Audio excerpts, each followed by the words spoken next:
नमस्कार विद्यार्थी मित्रांनो, महाराष्ट्र सेट एक्झामिनेशनसाठी सर्वात महत्त्वाचे प्रश्न आज आपण बघणार आहोत टीचिंग ॲप्टिट्यूड या युनिटमध्ये. टीचिंग ॲप्टिट्यूडमधील प्रश्न जे आहेत ते कन्सेप्च्युअल प्रश्न असतात. सो या प्रश्नाला कसं सोडवायचं आहे, कोणत्या प्रश्नावरती जास्त जोर द्यायचा आहे किंवा कोणत्या कन्सेप्टवरती जे प्रश्न विचारले जातात त्यावरती जास्त जोर द्यायचा आहे, ते आजच्या सेशनमधून आपल्याला कळणार आहे.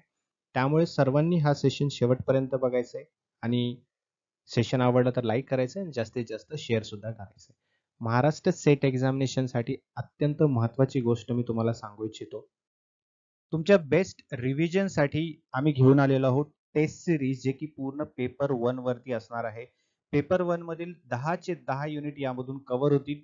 युनिट वाईज टेस्ट सुद्धा असणार आहेत आणि फुल सिलेबस टेस्ट सुद्धा असणार आहेत, जेणेकरून तुमचं पूर्ण प्रिपरेशन या उरलेल्या दिवसामध्ये होऊन जाईल. एक्झामिनेशनच्या आदल्या दिवसापर्यंत ही टेस्ट सिरीज चालणार आहे मित्रांनो, जेणेकरून तुमचं रोज रोज रिव्हिजन होऊन जाईल आणि तुमचं प्रिपरेशन आणखी स्ट्रॉंग होईल. तर आजच या नंबरवरती कॉन्टॅक्ट करा आणि टेस्ट सिरीज जॉईन करा. राईट. तुमचं रिव्हिजन चांगल्या पद्धतीने होईल आणि तुमचं कन्सेप्ट जे आहे ते आणखीन चांगल्या पद्धतीने स्ट्रॉंग होतील. तर या नंबरवरती कॉन्टॅक्ट करा. तुम्ही टेस्ट सिरीज सुद्धा जॉईन करू शकता किंवा फुल कोर्स जॉईन करा, ज्यामध्ये टेस्ट सिरीज सोबत तुम्हाला नोट्स सुद्धा मिळतील, मॉक टेस्ट सुद्धा मिळतील, MCQs, PYQs, live sessions, recorded sessions तुम्हाला मिळतील आणि साप्ताहिक चाचणी सोबत 2000 पेक्षा जास्त प्रश्न तुम्हाला मिळतील. ठीक आहे. तर आजच जॉईन करा मित्रांनो. ग्लोबल ऑनलाईन ऍप थ्रू सुद्धा तुम्ही जॉईन करू शकता. ठीक आहे. जे जॉईन कसं करायचं मी तुम्हाला दाखवतो. आणि आणखीन एक गोष्ट, पेपर 2 साठी सुद्धा आपल्याकडे कोर्स अवेलेबल आहे. आज जॉईन करा. तुम्हाला पेपर 2 चे रेकॉर्डेड सेशन सर्व मिळतील, ज्यामध्ये तुमची पूर्ण कन्सेप्ट क्लिअर होतील. ठीक आहे. एक्झामिनेशन पर्यंत तुमचा पेपर 1 आणि पेपर 2 दोन्ही गोष्टी कंप्लीट होतील.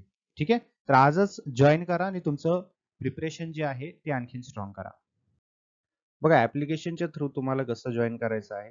ग्लोबल ऑनलाईन ऍप तुम्हाला डाउनलोड करायचं आहे. प्ले स्टोअर आणि ऍप स्टोअर वरती फ्री ऑफ कॉस्ट अवेलेबल आहे. डाउनलोड केल्यानंतर ओपन करायचं. ओपन केल्यावर असा डॅशबोर्ड तुम्हाला दिसेल. खाली स्टोअर सेक्शन आहे. स्टोअर सेक्शन मध्ये जायचंय आणि सर्च करायचं आहे सर्च बॉक्स मध्ये महाराष्ट्र सेट. ठीक आहे. महाराष्ट्र सेट सर्च केल्यानंतर तुम्हाला समोरच तो कोर्स दिसेल, महाराष्ट्र सेट 2025 पेपर 1. त्यावरती क्लिक करायचं आहे. क्लिक केल्यानंतर असा डॅशबोर्ड दिसेल. तिथे कंटेंट फोल्डर मध्ये तुमचे सर्व मटेरियल्स तुम्हाला दिसतील. डेमो सेशन्स वगैरे तुमच्यासाठी तिथे अवेलेबल आहेत. एकदा का तुम्ही बाय नाव वरती क्लिक करून कोर्स जॉईन कराल, ठीक आहे, त्यानंतर तुम्हाला सर्व मटेरियल्स हे अनलॉक होऊन जातील, ओपन होऊन जातील. तेव्हा तुम्ही तुमचा कोर्स जो आहे तो पूर्णपणे अवेलेबल करू शकता किंवा अवेल करू शकता आणि प्रिपरेशन स्टार्ट करू शकता. सो आजच्या आजच सर्वांनी स्टार्ट करायचं आहे. जर तुम्ही आज कोर्स जॉईन कराल तर तुम्हाला त्यामध्ये डिस्काउंट सुद्धा मिळणार आहे. ठीक आहे. सो त्यामुळे फटाफट जायचंय, ऍप्लिकेशन थ्रू कोर्स जॉईन करायचा आहे आणि प्रिपरेशन स्टार्ट करायचं आहे. Next question is academic learning time does not depend upon, है ना. अकॅडमिक लर्निंग टाइम जो असतो, शिक्षण वेळ जे असते, शैक्षणिक शिक्षण वेळ, ती कशावरती अवलंबून नाही. Content, difficulty level of content, time spend for learning, students attitude towards learning. ठीक आहे. सर्वांनी याचं उत्तर जे काही तुमचं option A B C D आहे ते कमेंट बॉक्स मध्ये सांगायचंय. कारण या प्रश्नामध्ये काय विचारलंय की अकॅडमिक लर्निंग टाइम जो असतो, शैक्षणिक शिक्षण वेळ, हे कशावरती अवलंबून आहे. कंटेंट वरती आहे, डिफिकल्टी लेवल ऑफ कंटेंट आहे, टाइम स्पेंड फॉर लर्निंग आहे, की स्टुडंटचा ॲटिट्यूड टुवर्ड्स लर्निंग आहे. है ना. जसा आपला कार्यकाळ असतो, है ना, बीकॉम, एमकॉम, MA, BA, हा जो कार्यकाळ जो ठरवलेला आहे तो कशावरती डिपेंड आहे. कंटेंट वरती डिपेंड आहे, तुमची सामग्रीची लेवल जी आहे कंटेंटची त्याच्यावरती आहे, का शिकवण्याच्या वेळेवरती आहे, का स्टुडंटच्या ॲटिट्यूड वरती आहे. तर याचा राईट आन्सर आहे ऑप्शन डी, विद्यार्थ्यांची शिकण्याची वृत्ती, students attitude towards learning. So what is ALT, academic learning time. हे एक अशी पद्धत आहे, अशी एक वेळ आहे ज्यामध्ये विद्यार्थी ऍक्टिव्हली, सक्सेसफुली, प्रोडक्टिव्हली काय असतात, एंगेज्ड असतात. कशामध्ये, शिकण्यामध्ये, लर्निंग मध्ये. ठीक आहे. Academic learning time, ALT, is defined as the amount of time students are successfully covering content that will be tested. ALT चा अर्थ काय सांगितलं या ठिकाणी, अकॅडमिक लर्निंग टाइमचा एक अशी वेळ किंवा एक एक वेळेची अशी सामग्री, है ना, अमाऊंट ऑफ टाइम, ज्यामध्ये स्टुडंट्स यशस्वीरित्या काय करत असतात, त्यांचं कंटेंट जो आहे तो कव्हर करत असतात. ठीक आहे. त्यानंतर it is a revision of time on task और एंगेज्ड टाइम पिरियड. एक काय आहे, एक व्यस्त वेळ आहे है ना, त्यामध्ये पुनरावृत्ती केली जाते, वेळेवरती केली जाते, विद्यार्थी एंगेज असतात एका टास्कवर. ठीक आहे. ALT काय आहे? ALT is a combination of 3 separate variables like content overlap, involvement आणि सक्सेस. त्यामध्ये कंटेंट ओव्हरलॅप काय म्हटलं जातं? Content overlap is the percentage of content covered on the test actually covered by students in the classroom है ना, and is sometimes referred to as time on target. ठीक आहे. मग कंटेंट ओव्हरलॅप याचा अर्थ काय आहे की कंटेंटचा किती पर्सेंटेज हा स्टुडंटने क्लासरूम मध्ये कव्हर केलेला आहे. ठीक आहे. त्यानंतर involvement is what? Involvement is amount of time students are actively involved in the learning process है ना. मग यामध्ये टाइम ऑन टास्क असं सुद्धा त्याला संबोधलं जातं. ठीक आहे. टाइम ऑन टार्गेट म्हणजे काय? Content overlap. Time on task म्हणजे काय? इन्व्हॉल्वमेंट. ठीक आहे. असा एक जनरल प्रश्न तुम्हाला विचारला जाऊ शकतो. So amount of time students are actively involved in learning process, म्हणजे अशा वेळेमध्ये जिथे की स्टुडंट्स ऍक्टिव्हली लर्निंग प्रोसेस मध्ये पार्टिसिपेटेड आहे त्याला म्हटलं जातं टाइम ऑन टास्क किंवा इन्व्हॉल्वमेंट. Third is success. ठीक आहे. Success is defined as extent to which students accurately complete the assignments they have been given. आता स्टुडंटला जे काही असाइनमेंट दिलेले आहेत है ना, ते असाइनमेंट विद्यार्थ्यांनी अचूकपणे किती ॲक्युरेटली किती प्रमाणामध्ये कम्प्लीट केलेला आहे. ठीक आहे. That is the success. बरोबर. So content overlap, involvement and success, these 3 are very important. चला तर आजच्या सेशनचा हा पहिला प्रश्न तुमच्या स्क्रीनवरती तुम्हाला दिसतोय. Application of course content in day to day life is mainly achieve through. दैनंदिन जीवनामध्ये अभ्यासक्रम सामग्रीचा वापर प्रामुख्याने याद्वारे साध्य केला जातो. कोणत्याद्वारे? Demonstration method, project method, field visit की इन्क्वायरी मेथड. ठीक आहे. याचं उत्तर तुम्हाला चॅट बॉक्समध्ये किंवा कमेंट बॉक्समध्ये दिलं तरी चालेल. ठीक आहे. काउंटडाऊन तुम्हाला इथे दिसत असेल. All right. तर याचं राईट आन्सर जे आहे ते आहे ऑप्शन बी, प्रोजेक्ट मेथड. ठीक आहे. डेमॉन्स्ट्रेशन मेथड बघा. A method demonstration is a teaching method used to communicate an idea with the aid of usual such as flip chart, posters, PowerPoint, etc. ठीक आहे. Demonstration method म्हणजे काय? एक अशी method असते टीचिंगची ज्यामध्ये टीचिंग एड्स यूज केले जातात, व्हिज्युअल एड्स यूज केले जातात. ठीक आहे. व्हिज्युअल एड्स जसे की चार्ट्स आहेत, पोस्टर्स आहेत, पीपीटी आहे है ना, पॉवर पॉईंटचा उपयोग करून जसं आपण आता करतो आहे है ना, या गोष्टी काय ते डेमॉन्स्ट्रेशन मेथड आहेत. A demonstration process of teaching somehow how to make or do something in step by step process. ठीक आहे. म्हणजे एक एक स्टेपने शिकवणं किंवा एक एक स्टेपने प्रोसेस शिकवणं, या पद्धतीला, या टीचिंगच्या पद्धतीला काय म्हटलं जातं? डेमॉन्स्ट्रेशन म्हटलं जातं. ठीक आहे. म्हणजे ही डेमॉन्स्ट्रेशनची एक प्रोसेस आहे. ऑलराईट. त्यानंतर आहे फील्ड व्हिजिट. फील्ड व्हिजिट म्हणजे काय? एक स्टुडंटला एक्सपिरियन्स करण्यासाठी एका जागेवरती है ना, एक व्हिजिट केली जाते. ठीक आहे. जिओग्राफीचा एक पर्टिक्युलर रिजन आहे है ना, त्या ठिकाणी त्या स्टुडंट्सना व्हिजिट करून त्यांना तिथे घेऊन जाऊन है ना, त्या जागेचं महत्त्व, त्या जागेचे इन्फॉर्मेशन देणं, that is kind of field visit. ठीक आहे. Field survey enhance our understanding of pattern and spatial distribution, their association and relationships at the local level. ठीक आहे. तर हे फील्ड व्हिजिट काय करतं किंवा फील्ड सर्वे म्हणा, त्याला काय काही म्हटलं तरी चालेल. हे काय करतं? आपलं अंडरस्टँडिंग काय करत असतं? वाढवत असतं. आपली समज वाढवत असतं. एका स्थानिक पातळीवरील त्याचं एक स्थानिक गोष्टीचं लोकल वितरण असेल, संघटना असतील है ना, एका स्थानिक पातळीवरती त्या जागेचं, त्या गोष्टीचं एक महत्त्व किंवा त्याची समज आपली वाढवून देत असतं. कोणती पद्धत? फील्ड व्हिजिट पद्धत. त्यानंतर आहे इन्क्वायरी मेथड. इन्क्वायरी मेथड म्हणजे काय? Inquiry education, sometimes known as inquiry method. ठीक आहे. Is a student centred method of education focused on asking questions. म्हणजे काय? प्रश्न विचारले जातात है ना, चौकशी केली जाते है ना, त्याला म्हटलं जातं इन्क्वायरी मेथड. काहीच अवघड नाही यामध्ये. प्रोजेक्ट मेथड जो की आपला राईट आन्सर होता, हे काय असतं? Is an educational enterprise in which children solve a practical problem over a period of several days or weeks. ठीक आहे. म्हणजे एक असा आपल्याला प्रोजेक्ट दिलेला आहे समजा. फॉर एक्झाम्पल तुमच्या एम-कॉम मध्ये किंवा बी-कॉम मध्ये एखादा प्रोजेक्ट तुम्ही करत आहात. त्यासाठी तुम्हाला काय करावं लागते? त्यासाठी तुम्हाला प्रॅक्टिकली है ना, ते प्रॉब्लेम्स जे आहेत त्याचं सोल्युशन शोधायचं आहे. काही क्वेश्चन्स आहेत त्याचं आन्सर शोधायचं आहे. मग तुम्हाला काही फील्ड व्हिजिट करायची असतील, तुम्हाला काही जागेवरती जाऊन त्याची माहिती गोळा करायची असेल, है ना, तो पूर्ण प्रोजेक्ट जो आहे तो तुम्हाला तयार करायचा आहे, है ना.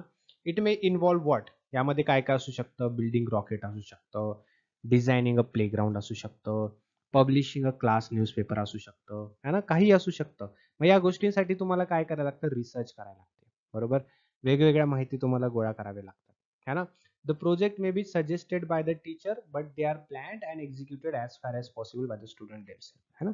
विषय किंवा बाकी ज्या गोष्टी आहेत त्याचा टॉपिक जो आहे तो टीचर देतो, तुम्हाला सजेस्ट करतो, परंतु सर्व गोष्टी त्याबद्दल लागणाऱ्या गोष्टी त्यासाठी लागणारे महत्त्वपूर्ण अशा काही घटक असतील ते तुम्हालाच ठरवायचे असतात, तुम्हालाच ते प्रॅक्टिकली करायचं असतं, तुम्हालाच एक्सपिरियन्स करावा लागतो. ठीक आहे. So that is why project method हे डे टू डे लाईफमध्ये काय करत असतं? तुमचं नॉलेज इन्हॅन्स करत असतं, तुमचं स्टडीज इन्हॅन्स करत असतं, तुमची मॅच्युरिटी, तुमचं एज्युकेशन, या सर्व गोष्टी काय करत असतं? डे टू डे इन्हॅन्स करत असतं. Next question is in order to monitor students progress and to modify teaching accordingly the best method of evaluation is. म्हणजे विद्यार्थ्यांची प्रगतीवर लक्ष ठेवण्यासाठी आणि त्यानुसार अध्यापनात बदल करण्यासाठी मूल्यमापनाची सर्वोत्तम पद्धत कुठली असेल? यात दिलेल्या 4 ऑप्शन्स पैकी काय काय ऑप्शन्स दिले? तर फॉर्मेटिव्ह इव्हॅल्युएशन दिले, समेटिव्ह इव्हॅल्युएशन दिले, क्वालिटेटिव्ह इव्हॅल्युएशन दिले, ऑब्जेक्टिव्ह बेस्ड इव्हॅल्युएशन दिलेलं आहे, है ना. म्हणजे आकारिक, साकारिक, गुणात्मक आणि उद्दिष्टाधारित मूल्यमापन. सो या 4 ऑप्शन्स पैकीच एक ऑप्शन असा असणार आहे ज्याच्या मदतीने, ज्याच्या हेल्पने विद्यार्थ्यांची प्रगतीवर सुद्धा लक्ष ठेवण्यासाठी मदत होईल आणि त्यानुसार अध्यापनामध्ये बदल करण्याची जर शक्यता असेल तर त्यामध्ये सुद्धा बदल होऊ शकतो किंवा चेंजेस होऊ शकतील, है ना. मग त्या कुठल्या इव्हॅल्युएशनच्या मेथडने हे पॉसिबल आहे? सो राईट आन्सर जे आहे तुमचं कमेंट बॉक्समध्ये सर्वांनी सांगायचं आहे. Option A, option B, option C, option D, कुठलाही आन्सर असेल कमेंट बॉक्समध्ये सांगणं that is most important, that is most compulsory. ठीक आहे. So right answer is what? Right answer is formative evaluation. आता या ऑप्शन्सला तुम्हाला समजून घेण्यासाठी कुठलं ऑप्शन करेक्टली मॅच होत आहे हे सांगण्यासाठी अगोदर तुम्हाला या सर्व गोष्टी माहिती असणं गरजेचं आहे. म्हणजे फॉर्मेटिव्ह इव्हॅल्युएशन काय असतं, समेटिव्ह इव्हॅल्युएशन काय असतं, क्वालिटेटिव्ह, त्यानंतर ऑब्जेक्टिव्ह बेस्ड इव्हॅल्युएशन हे काय असतं हे तुम्हाला माहिती असणं गरजेचं आहे. Evaluation means what? Evaluation refers to a process, है ना. Process of what? Process of making value judgment based on the both qualitative and quantitative data. ठीक है, which is collected over a period of time. ठीक है. CCE describes two different types of evaluation which includes formative and summative evaluation. बघा, मूल्यमापन म्हणजे evaluation हे काय असतं? एका ठराविक कालावधीसाठी काय केलेलं असतं? संकलित केलेले गुणात्मक आणि परिणामवाचक म्हणजे क्वालिटेटिव्ह आणि क्वांटिटेटिव्ह म्हणजे संख्यात्मक आणि थेअरी सारखं पण सुद्धा. ठीक आहे. अशा प्रकारचे काय असतं? एक संदर्भ है ना, याच्या आधारावरती एक निर्णय घेण्याची प्रक्रिया असते. ठीक आहे. It is what? It is making value judgment. CCE 2 भिन्न प्रकारचे मूल्यमापनाचे वर्तन करते ज्यामध्ये फॉर्मेटिव्ह आणि समेटिव्ह हे दोन्ही मूल्यांकन समावेश आहे. ठीक आहे. त्यानंतर बघा, formative evaluation is a type of evaluation which refers to the monitor the child's progress throughout the teaching learning process. म्हणजे ती टीचिंग आणि लर्निंग हे कंटिन्यू प्रोसेस चालू आहे, त्या कंटिन्यू प्रोसेसमध्ये जे इव्हॅल्युएशन केलं जातं that is your formative evaluation. ठीक आहे. कंटिन्यू तुमची स्टुडंटची आणि टीचरची लर्निंग आणि टीचिंग प्रोसेस चालू आहे, त्यामध्ये तुमचं इव्हॅल्युएशन होत आहे, है ना. जसं की ओरल टेस्टिंग आहे, अनेक्डोटल रेकॉर्ड्स आहेत, पोर्टफोलिओज आहेत, कधी कधी क्लास टेस्ट असतात. या सर्व एक्झाम्पल्स किंवा हे सर्व एक्झाम्पल्स कशाचे आहेत? फॉर्मेटिव्ह इव्हॅल्युएशनचे. युनिट टेस्ट असेल, है ना, कधी कधी ओरल टेस्ट होते, हे काय आहे तुमचे? हे टीचिंग लर्निंग प्रोसेस चालू असताना तुमचं इव्हॅल्युएशन केलेली पद्धत आहे, दॅट इज फॉर्मेटिव्ह इव्हॅल्युएशन. ठीक आहे. which are tools of formative evaluation. Tools means class test, portfolio, records, oral test वगैरे. All right. पुढील प्रश्न, the most important purpose of guidance of student is to, म्हणजे विद्यार्थ्यांच्या मार्गदर्शनाचा सर्वात महत्त्वाचा उद्देश काय आहे? Help them to understand their own shortcomings, म्हणजे त्यांच्या स्वतःच्या कमतरता समजून घेण्यासाठी त्यांना मदत करणे. Help them to change their faulty behaviour, म्हणजे त्यांचा जो चुकीचं वर्तन आहे त्याला बदलण्यास मदत करणे. Make them capable of helping themselves, म्हणजे त्यांना स्वतःला सक्षम बनवण्यासाठी मदत करणे. की direct them about the right path, की त्यांना चांगलं मार्गाबाबत निर्देश करणं, त्यांना इंडिकेट करणं है ना, चांगल्या रस्त्यावरती चालण्यासाठी है ना. तर या 4 ऑप्शन्सपैकी कुठलं एक ऑप्शन असा आहे जे की मार्गदर्शनाचा सर्वात महत्त्वाचा उद्देश आहे. ठीक आहे. तसं तर सर्वच उद्देश इम्पॉर्टंट आहेत, परंतु सर्वात महत्त्वाचा कुठला आहे या 4 ऑप्शन्सपैकी? So most important is make them capable of helping themselves, म्हणजे स्वतःला मदत करण्यासाठी त्यांना सक्षम बनवणे. मग स्टुडंटसाठी गायडन्स काय इम्पॉर्टंट आहे ते पाहूया. गायडन्स असेल, काउन्सिलिंग असेल, हे इम्पॉर्टंट आहेत. कशासाठी? Huge role bringing out the best in children. Good conduct is coveted, but sometimes young minds need guidance to polish their personality. ठीक आहे. मुलांसाठी मार्गदर्शन आणि समुपदेशन म्हणजे काउन्सिलिंग हे महत्वाचे आहेत, है ना. आणि मुलामधील सर्वोत्कृष्ट गोष्टी समोर आणण्यासाठी किंवा आणण्यात शाळांचा मोठा वाटा असतो. ठीक आहे. मग चांगल्या आचरणाची इच्छा असते, परंतु कधी कधी तरुण मुलांना किंवा तरुण मुलांच्या मनामध्ये त्यांची व्यक्तिमत्व निखळ करण्यासाठी मार्गदर्शनाची आवश्यकता असते, है ना. त्यांचं जे काही कॉन्फिडन्स आहे, त्यांची पर्सनॅलिटी आहे, त्याला पॉलिश करण्यासाठी त्याला मार्गदर्शन करणं गरजेचं असतं, है ना. मग काउन्सिलिंग थ्रू काय काय होतं? Childrens are given advice on how to manage and deal with the emotion conflicts and personal problems, है ना. मग आपण गाईड करतो ॲज अ टीचर. आपण काय काय करू शकतो? काउन्सिलिंग करू शकतो, गायडन्स देऊ शकतो मुलांना, की त्यांच्यामध्ये पर्सनल प्रॉब्लेम्स असतील किंवा त्यांच्यामध्ये काही इमोशनल कॉन्फ्लिक्ट्स असतील, तर त्याला लांब कसं ठेवायचं, त्याला मॅनेज कसं करायचं, त्यांना फेस कसं करायचं, राईट. हे कोणाचं काम आहे? हे टीचरचं काम आहे. All right. Proper counselling will help, है ना, incorporate valuable lessons in their daily life, है ना. So proper counseling is important. Students must understand to deal with their own personal conflicts, their own personal problems, right.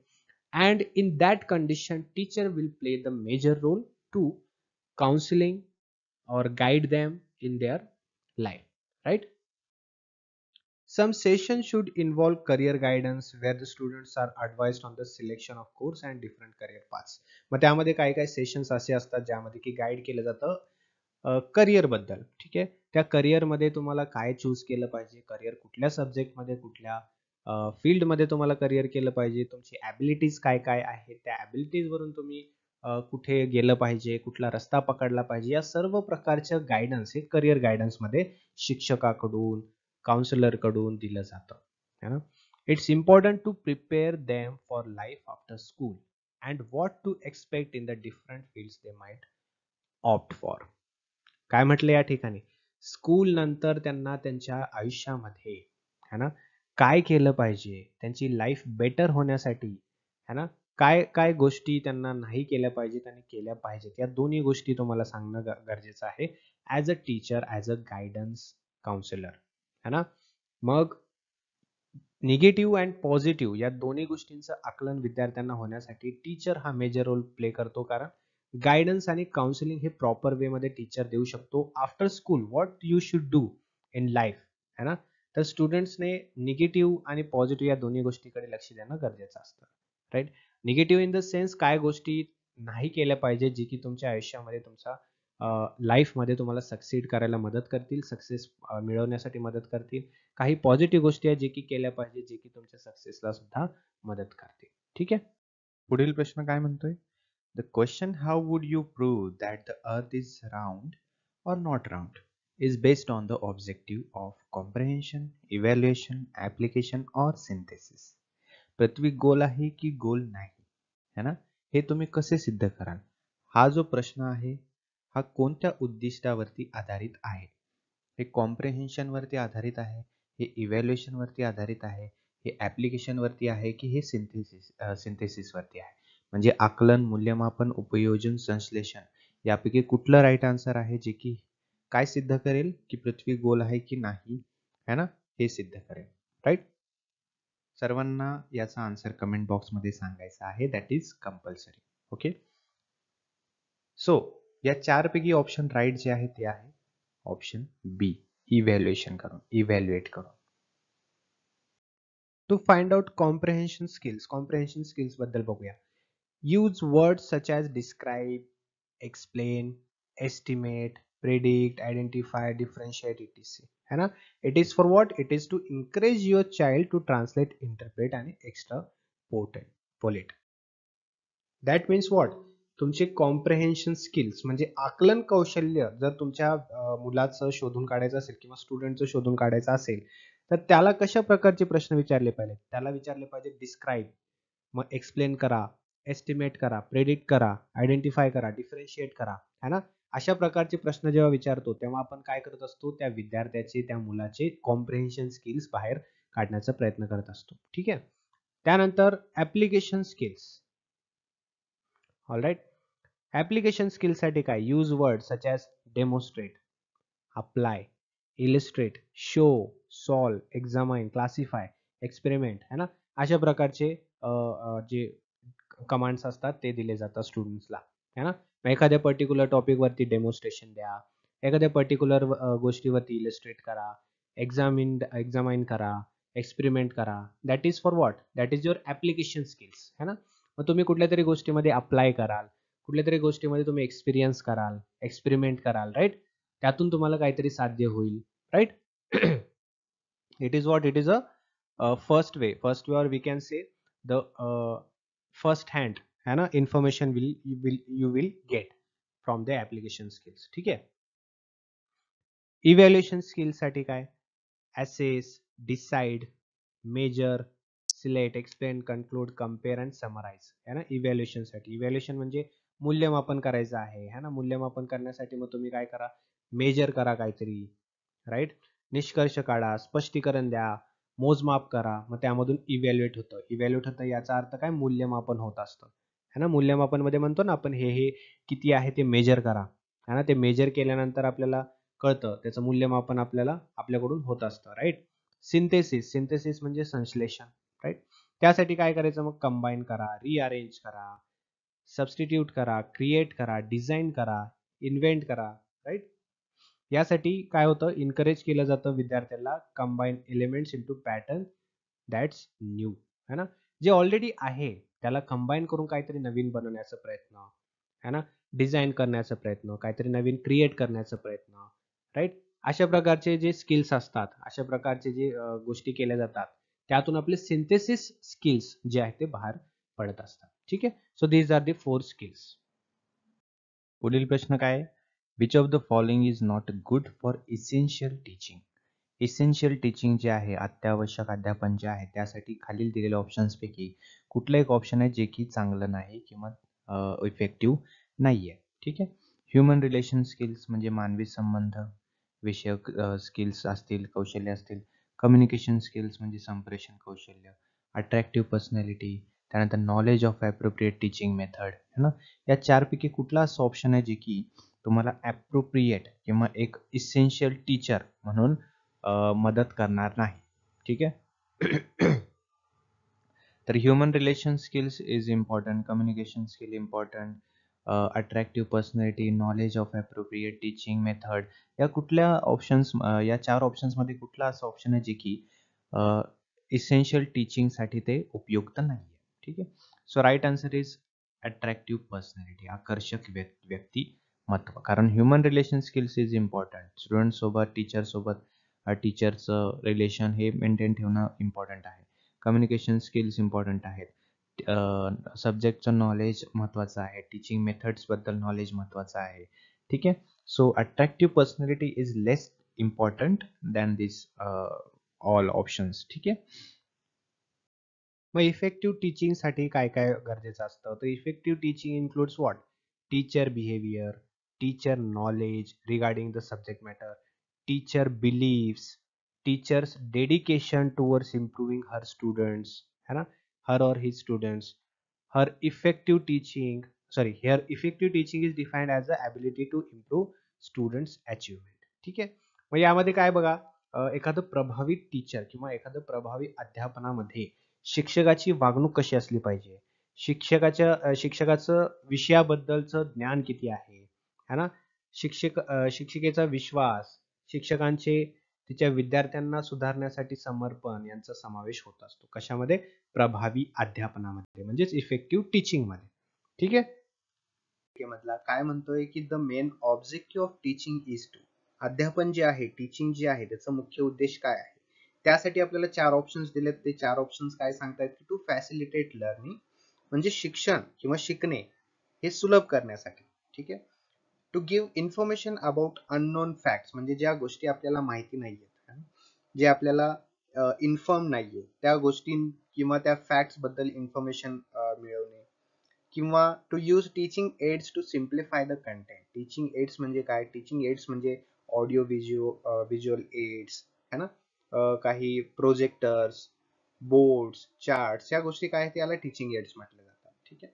मग त्याचा उपयोग करून जो content आहे, सामग्री जी आहे, त्याला काय करणं?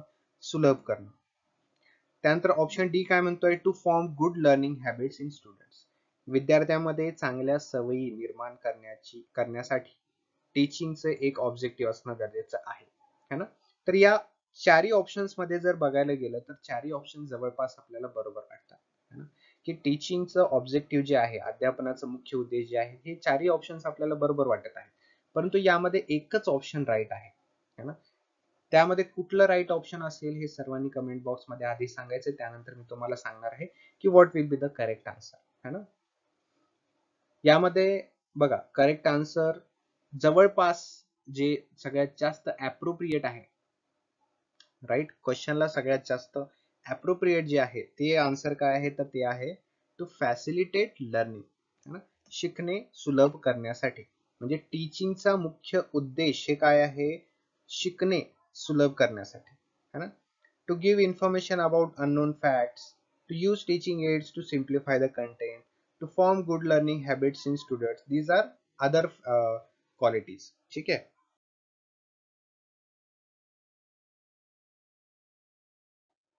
सध्याच्या काळामध्ये बघायला गेलं तर युजीसीने सुद्धा सांगितलं आहे की टीचर्स जे आहेत, हे टीचर्स हे टीचर नसून, प्रोफेसर नसून, these are what? These are facilitators, है ना. हे फॅसिलिटेटर्स म्हणून संबोधले जातात. ठीक आहे. Traditionally teachers are the ones with knowledge and expertise in the particular field. They impart the knowledge through variety of means of their students, है ना. ट्रेडिशनली म्हणजे जे पारंपरिक पद्धतीने आलेलं आहे, यामध्ये काय असतो? टीचर कोण असतो? तर शिक्षक हे एका विशिष्ट क्षेत्रामध्ये त्याला ज्ञान असतं, है ना, एका पर्टिक्युलर सब्जेक्टचं, एका पर्टिक्युलर टॉपिकचं त्याला काय असतं? ज्ञान असतं, ज्ञानाचा भंडार असतो, बरोबर. एक्सपर्टीज असतात एका पर्टिक्युलर सब्जेक्टचे, फील्डचे, बरोबर. they do what? They impart that knowledge through variety of means to their students. ते ज्ञान काय करतात? विविध माध्यमांद्वारे त्यांच्या विद्यार्थ्यांना देत असतात. ठीक आहे. त्यानंतर फॅसिलिटेटर कोण असतो? Facilitators build on the knowledge base of the group of students to find the answers to the question. आणि हा फॅसिलिटेटर काय करतो? की तो एक अशी व्यक्ती आहे जी लोकांच्या समूहाला, म्हणजे ग्रुपला, स्टुडंटच्या ग्रुपला, है ना, त्यांचे सामान्य लक्ष समजण्यात आणि त्यांच्या वतीने कोणताही हस्तक्षेप न करता ते साध्य करण्यात मदत करतात. म्हणजे जे काही त्यांचे प्रश्न आहे त्याचं निराकरण करून देणं, प्रत्येक स्टुडंटला त्याच्या प्रश्नाचं उत्तर मिळवून देणं, हे फॅसिलिटेटरचं काम असतं. Facilitator build on the knowledge base of the group of students to find the answer to the question. म्हणजे प्रश्नांची उत्तरं शोधण्यासाठी फॅसिलिटेटर काय करतो? विद्यार्थ्यांच्या गटाच्या ज्ञानाचा आधार तयार करत असतो. ठीक आहे.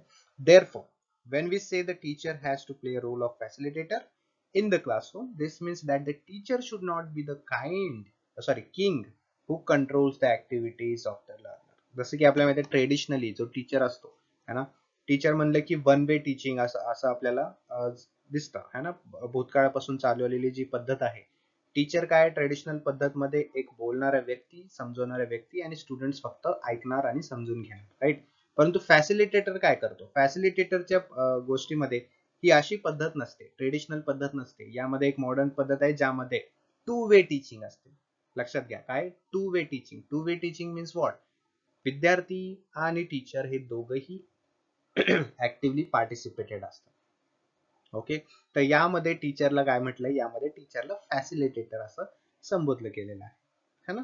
मग यामध्ये जेव्हा आपण म्हणतो की एक शिक्षकाने वर्गात सूत्रधाराची भूमिका बजावली पाहिजे, तेव्हा याचा अर्थ असा होतो की शिक्षक हा राजा नसावा जो विद्यार्थ्यांच्या क्रियाकलापावर नियंत्रण ठेवतो, है ना.